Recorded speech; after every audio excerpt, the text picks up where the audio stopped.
Salut tout le monde, on est dimanche donc 17, t'as vu, sans hésitation. Ah, bravo. On était à la manif des Ouïghours et là on va faire une petite intervention sur un autre sujet très grave. Oui, voilà. Donc je te laisse la parole Fatih. Oui, voilà, on va faire voilà. On va revenir sur un événement qui est, deux événements qui sont très graves à mes yeux. Le premier événement, c'est que j'ai été contactée par une personne avec qui je suis amie sur Facebook, donc qui fait partie de notre famille Gilets jaunes. Et malheureusement pour elle, son fils a contracté le Covid. Hein. Son mari est oxygénodépendant. J'ai juste son autorisation pour expliquer un petit peu les faits. Et donc c'est-à-dire qu'il doit prendre jusqu'à 2 litres d'oxygène par jour. Donc il a consulté son médecin traitant, ordonnance, pour faire un dépistage. Et c'est là où ça devient très grave et très intéressant, c'est que cette personne a contacté depuis vendredi, il me semble. On leur communique une liste de tous les centres de dépistage, dont ceux de l'assistance publique. Hein. Donc elle a fait le tour de tous les sites de l'assistance publique. Ils lui ont dit, qu'ils ne pouvaient pas parce qu'il faute de moyens. Hein. Les labos, elle n'a pas de rendez-vous avant le 8 septembre. Donc son mari, il fait partie des patients, des publics fragiles, facteurs à risque. Il n'y a pas de possibilité de faire un dépistage avant le 8 septembre. On est en train de vous dire, masquez-vous tous, on a une recrudescence de l'épidémie. Hein. Et à côté de ça, on se rend compte que on a des hôpitaux qui répondent à cette dame qu'il n'y a pas de moyens pour faire le dépistage, des hôpitaux de l'assistance publique. Hein.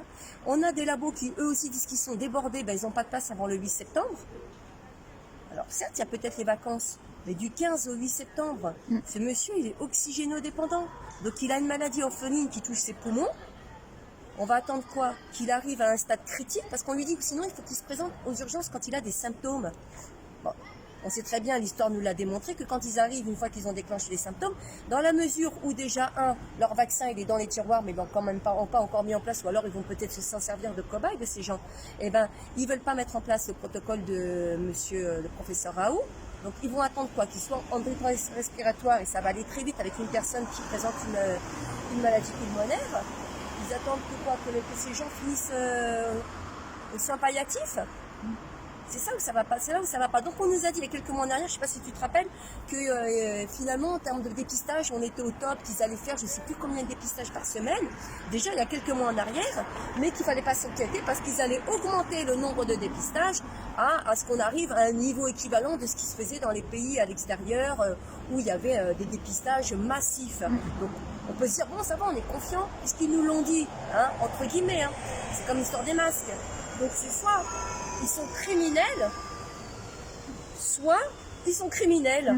Et tu m'avais parlé des SAMU en plus, parce qu'ils ont... Elle a appelé le SAMU, elle a appelé le 15. Le 15 lui a dit que eux, ils ne pouvaient rien faire. Ou alors, ils pouvaient envoyer une ambulance. Non, elle a contacté le 15. Le 15 lui dit qu'il ne pouvait rien faire, qu'il fallait qu'elle s'adresse, qu'elle se rapproche de l'hôpital dans lequel son mari était suivi. Quand elle a contacté le service de cet hôpital, elle est quand même tombée sur un médecin de garde. Ce qui est bien, c'est qu'elle a les enregistrements. Moi, j'ai écouté les enregistrements. C'est honteux, il n'y a aucune empathie. Alors le premier, le médecin de garde lui dit carrément, c'est pas une urgence. Son fils a le Covid, ils vivent ensemble, le mari est oxygénodépendant, il te dit c'est pas une urgence. Elle appelle un autre service et là une dame lui répond oui, nous ne faisons pas des dépistages pour les particuliers. C'est un hôpital, hein. Donc il y a un moment, quand est-ce que ces fonctionnaires, hein, parce qu'on parle beaucoup de fonctionnaires, vont bouger un peu les lignes, vont sortir de leurs habitudes un peu pantouflardes. On a des habitudes, c'est carré, c'est comme ça, mais ils nous vendent une crise sanitaire. Ils nous disent c'est l'épidémie, mettez tous des masques, sinon vous allez avoir une amende. Si au bout de X amendes, vous allez déférer devant un juge. Par contre, ça, ils sont prompts à nous mettre des amendes, ils sont prompts à nous déférer devant un juge, voire à nous emprisonner. Mais à côté de ça, de pratiquer un simple dépistage sur un public prioritaire, puisqu'il présente les facteurs de risque, non, c'est pas une urgence. Si un médecin de garde te dit que c'est pas une urgence, si tous les services que tu as contactés te disent qu'il n'y a pas de moyens à la PHP, si une dame te dit non, c'est pas pour les particuliers, et si a priori les labos te disent il n'y a pas de place, c'est pas avant le 8 septembre, c'est qu'il n'y a pas de souci à se faire alors. C'est que tout va bien. Si on n'a pas les moyens, si on n'a pas tous les dépistages qui devraient être opérationnels, en vérité, c'est qu'il n'y a pas. Soit ils nous mentent, soit ils sont criminels. Puis si on n'a pas pour eux, il y en a pour qui en fait? ils nous montrent où ils sont criminels. C'est très grave. Donc, ce que je proposais gentiment à cette dame, si elle a besoin de soutien, puisqu'elle est pauvre, elle est paniquée, donc elle appelle un peu à droite à gauche les labos, les hôpitaux, elle va rappeler à partir de demain, elle fait tous les labos de France quasiment, elle est même prête à aller très loin.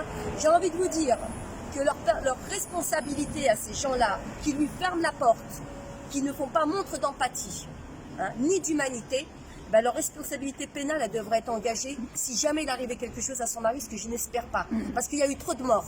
Il y a eu trop de morts à cause de leurs mensonges. Il est hors de question qu'il y ait encore un mort en plus.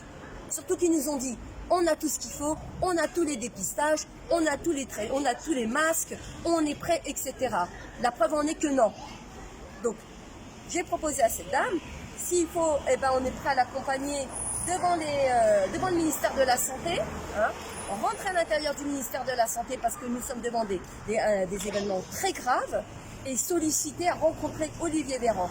Il sort, il nous explique comment se fait-il qu'on n'ait pas la possibilité de faire un dépistage à une personne qui présente des pathologies suffisamment graves pour ne pas attendre le 8 septembre pour être dépistée. Donc c'est ça, il faut vraiment accentuer le truc. Moi, je suis prête à faire une opération avec qui veut devant le ministère de la Santé pour les sensibiliser, pour mettre la pression sur ce cas-là. Il faut absolument l'aider. Il est hors de question qu'on reste comme ça indifférent. Et je pense que c'est pas la seule parce que j'étais même partie sur la page du gouvernement et il y avait des gens qui disaient carrément en commentaire, on peut même pas avoir de dépistage pour une personne symptomatique. Donc lui, il est asymptomatique. Ils lui disent, on attend les symptômes, alors qu'il y a des personnes qui sont asymptomatiques mais qui sont porteuses du virus et qui peuvent te déclencher peut-être une maladie un peu plus sur le tard. Donc il y a des personnes qui te disent, même pour des personnes symptomatiques, on ne peut pas avoir les tests de dépistage. Putain, mais dans les autres pays, je ne sais pas si tu te rappelles, ils faisaient, comment ils appelaient ça, des drives pour les tests. Bien sûr. Où va l'argent des Français? Ils disent qu'ils font la même en France, ils disent qu'ils font la même. Soi-disant qu'ils ont mis Sur les médias publics, ils n'arrêtent pas de dire ça. que les tests sont faits, qu'il y a ce qu'il faut. Là, ils sont en train de même me parler de tester pour la rentrée septembre nos gamins, les entreprises. Alors d'un côté, tu as un journaliste qui te dit, et tous ceux sur le plateau, notamment les médecins qui viennent sur les plateaux en disant « Ah non, tout va bien, il y a des tests, vous pouvez les faire ». Tout le monde l'entend bien, ça. Tout français, vous l'entendez bien à longueur de journée.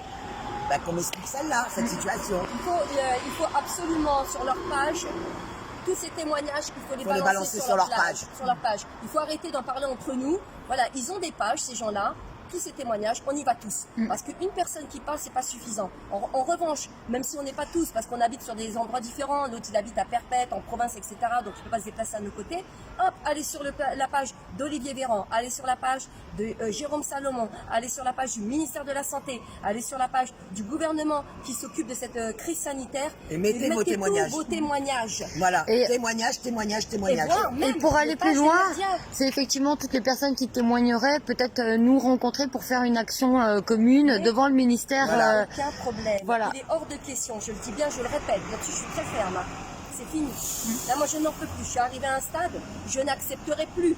Après les mensonges qui nous ont tenus il y a quelques mois en arrière, où on a eu des vieux qui sont morts, alors qu'ils pourraient être encore en vie, profiter de leur famille, j'accepterai même plus un mort de plus. Ça, c'est fini.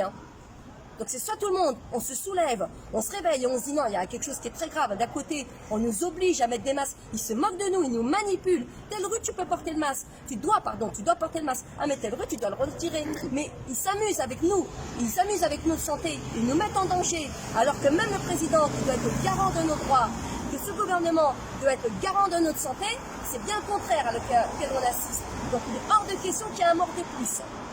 Donc tous ceux qui sont prêts à venir devant le ministère de la Santé, et on met la pression dès demain. Cette personne, elle doit avoir son rendez-vous pour son dépistage, et dans les meilleurs délais. Donc demain, quelle heure? Demain, dès que j'attends le feu vert de cette personne, on en parlera. Et c'est alors en plus comme c'est quelque chose, c'est une réaction à un événement spontané. On n'est pas obligé de la déclarer. C'est quelque chose. Il y a une colère, c'est inacceptable, c'est inhumain. Et s'ils appellent la police, eh ben, à ce moment-là, je dirais à la police d'aller chercher ces criminels. C'est leur obligation aussi, c'est leur devoir envers tout le peuple. Ils doivent nous protéger face à des criminels. Tout à fait. Et là, je suis bien d'accord avec toi. Donc, cette vidéo, elle va être partagée très largement pour pouvoir mobiliser au maximum dès la semaine prochaine. Voilà. Demander au gouvernement de prendre ses responsabilités et surtout d'entendre tous ces témoignages aberrants. Voilà. Donc, Le deuxième sujet. regardez la page Gilets jaunes destituante Voilà. où on annoncera toutes les informations et on vous communiquera en fait le lieu et la date. Enfin, le lieu, vous le connaissez, mais surtout le jour et l'heure. Le deuxième sujet, Nadia va t'en parler puisque c'est Erika. voilà. C'est très grave aussi. Alors moi j'ai un deuxième sujet, j'ai une maman, on nous a approché, vous savez qu'on s'occupe des placements de l'ASE, donc c'est une maman, voilà. Donc sous prétexte qu'elle vit dans 17 mètres carrés, alors qu'elle est prioritaire sur Dalo, elle attend un logement, elle a son aîné qui est handicapé, donc elle s'occupe de son fils aîné qui est handicapé, elle vient d'accoucher de 2 petites jumelles, l'ASE vont les prendre, ils ont déjà envoyé en disant que le 1er septembre ils seront placés. Voilà, en pouponnière. Donc elle vient d'accoucher, elle a toujours à la maternité. Donc là, c'est plus possible. Là, combien de familles vivent à 10 dans 20 mètres carrés? Et là, elle, on lui dit, ah ben non, vous avez 17 mètres carrés, vous ne pouvez pas vivre comme ça avec vos enfants. Mais c'est donc, voilà, par rapport au logement, on va te placer tes bébés qui viennent mettre au monde. On ne le laisse même pas de créer des liens avec la mère. Mais quand est-ce qu'on va se bouger? Moi, je dis personnellement, tout à l'heure, j'en parlais avec Fatih.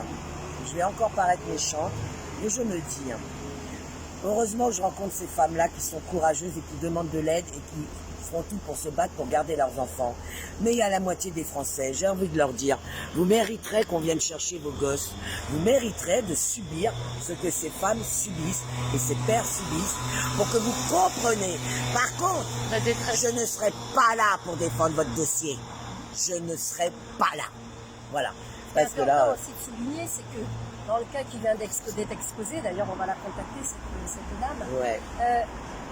Au lieu de faire le travail comme il faut, c'est-à-dire qu'on sait très bien que la mère elle accouche, le lien essentiel, et en plus elle allait, tu vois, c'est doublement criminel parce qu'on sait très bien que quand on allait, on transmet tous les anticorps qui sont nécessaires pour construire l'immunité du bébé.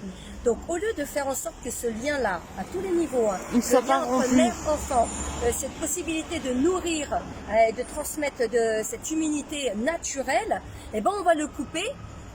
C'était quand même plus simple, je ne sais pas, si on partait d'un sentiment humain.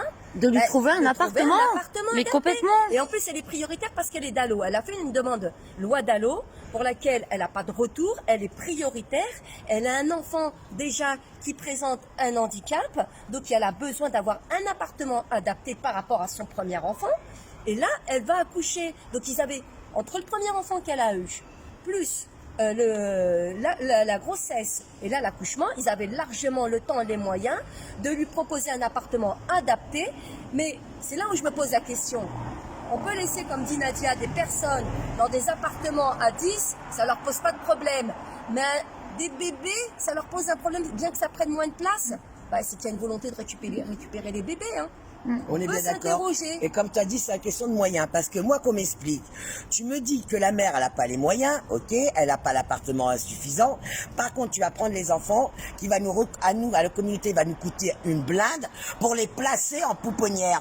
Mais au lieu de l'argent que tu vas mettre pour la pouponnière, donne-moi l'argent. Bien sûr. Moi, la mère, donne-moi l'argent et tu verras que je peux élever mes gosses.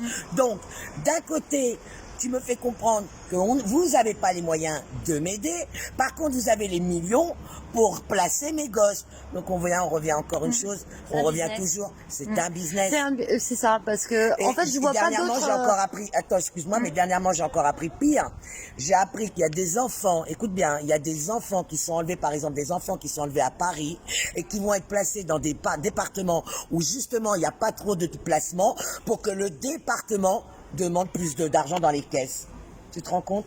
Ouais, c'est il y a des mamans, elles doivent faire 200 bornes pour aller voir leur gamin. Parce que justement, Là-bas, ça les arrangeait, il n'y avait pas assez de placement. Bah, c'est surtout la donc il fallait, distance. le département avait besoin de la caisse. Parce que plus les enfants sont éloignés, et plus c'est compliqué d'aller les Déjà voir. pour les mères, mais c'est encore pire que ça, c'est une ignominie.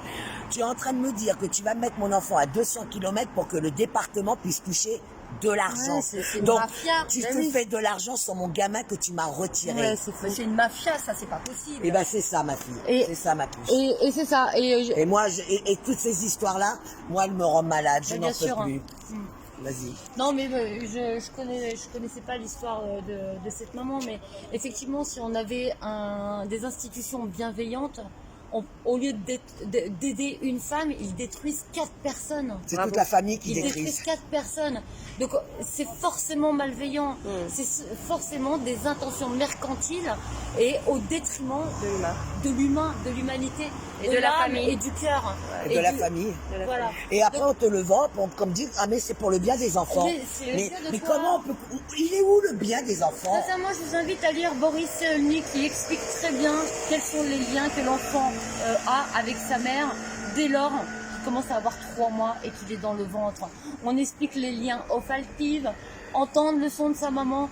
Donc si vous privez un enfant à la naissance de l'allaitage, du sourire de sa maman, de ses paroles, comment voulez-vous que l'enfant ait des fondations et des bases? Comment voulez-vous que vous ne faites pas un enfant qui soit dénué de sensibilité par la suite, puisqu'il a perdu ses liens, il a perdu la base qui lui permettra d'avoir des mots et d'aimer, en fait, tout simplement. En fait, on essaie de construire, de fabriquer une génération de jeunes, d'enfants sans affect. Mais c'est ça, c'est le ça, sentiment que sans ça affect. donne. Ah, Parce d'accord, que tu dis. séparer Voilà. sa mère, c'est On- juste affligeant. Voilà, en fait. voilà. C'est destructeur, c'est destructeur. Et après les écharpes rouges, hein, comme on dit. Après, vous allez voir ces jeunes-là dans la rue et vous allez leur cracher dessus. Ces gens-là, à 18 ans, ils vont être dans la rue, ils vont faire la manche et vous allez leur cracher dessus. Eh, c'est votre responsabilité, Français, tous ces jeunes qui partent en vrille. C'est vous qui êtes responsable de ça, parce que vous avez laissé faire ça. Donc arrêtez de cracher sur ces jeunes. Allez cracher sur la ZEU. Allez cracher sur l'État. Et arrêtez de détourner le problème. Bravo. Bah merci. Mais de Merci. rien. Mais je voulais conclure vite fait. Je Oui, connais une écoute. histoire d'une personne dont féminicide. Donc le père a tué la mère et devant les enfants. Et cette famille-là, elle était placée en famille d'accueil. Et quand le père est sorti de prison, ses enfants étaient obligés d'aller revivre avec le père. Donc d'un côté, on place des enfants parce qu'il y a un petit manque d'espace ou parce que il y a un amour fusionnel avec l'enfant. Et de l'autre côté, un homme qui tue sa mère devant les enfants, tue sa femme. on est obligé de revivre. Enfin, voilà, la famille est obligée de revivre parce que le père n'est pas déchu de ses droits parentaux. Donc, il y a une volonté de destruction de la famille et il y a une vraie volonté, je crois, malsaine du gouvernement aujourd'hui et de l'ASO. Merci beaucoup. Hein. Et Bah, parce merci qu'on à sait tous. que justement, c'est pas. Souvent, on me dit, mais Nadia, ça date pas de Macron. Je dis, mais qu'est-ce que vous comprenez pas? Macron, il finit le travail. Ça a été tous les gouvernements successifs. C'est tous sans exception. Ils sont là pour nous détruire. Et nous, on leur accorde confiance. On espère encore que peut-être ils vont nous aider. Mais non, c'est pas ça. Mais non, tu comprends pas. Mais c'est incroyable. Bon, Vous le attendez quoi? le gilet jaune est sorti. Je pense qu'on est porteurs tous ensemble des bonnes valeurs et on est là pour le combat, on l'a bien démontré. Bah. Et on va s'engager, d'ailleurs on va appeler la petite dame parce Ouais. qu'on lui avait promis, voilà, Erika. Et les autres, celle à qui c'est la personne dont j'ai parlé un peu plus tôt. On est là, vous n'êtes plus seuls. En fait, ce qu'il faut se dire, on est tous ensemble. Dernier appel, par pitié les avocats. Ah bah, j'arrête. Par pitié les avocats. On a besoin d'une team d'avocats. Vous êtes vraiment à ce point-là, vous ne voyez que votre pognon, vous n'avez aucune conviction. Votre travail d'avocat, c'est juste pour votre chèque. Je ne peux pas croire ça à 4 points. Alors oui, 80% des avocats, vous ne pensez qu'à votre gamelle. Mais ils sont où les 20%? Vous êtes où la team? On a besoin des avocats. Ces mères-là, ils ont besoin de ces avocats. Moi, je n'arrive plus. Je n'en dors Arrête. plus, moi. Mais c'est... Bon, Parce voilà. que vous êtes les seuls qui peuvent nous aider. Vous êtes les seuls, les avocats. Mais la plupart, quand on vient vers vous, vous nous dites, j'ai eu un avocat qui nous a dit franchement, ah non mais moi attends, moi si je m'en parle d'un dossier d'une maman placée, moi le jour où je plaide pour d'autres dossiers, moi le juge il peut me casser. Donc sous couvert que vous voulez pas mettre votre carrière en jeu, vous laissez des enfants maltraités, violés, massacrés pour votre putain de carrière. Mais j'ai envie de vous dire, bougez votre cul, parce que le jour où on va décider de vraiment s'énerver, les juges, les avocats, vous avez des familles, et ben on viendra s'occuper de vos gamins. Bon, c'est l'énervement, c'est la tension, c'est le désespoir, c'est de se sentir seul. Voilà, on est tous fatigués et en fait c'est parce qu'on est surtout totalement démunis face à un système qui a toutes les armes en main. Nous on n'a que nos mots, on n'a que notre détresse, on n'a que notre détermination. On a nos armes, nous, c'est nos mots et notre détermination. On va arrêter ici puis on va appeler la petite dame et tu vas te remettre et puis on va se poser, on va l'appeler.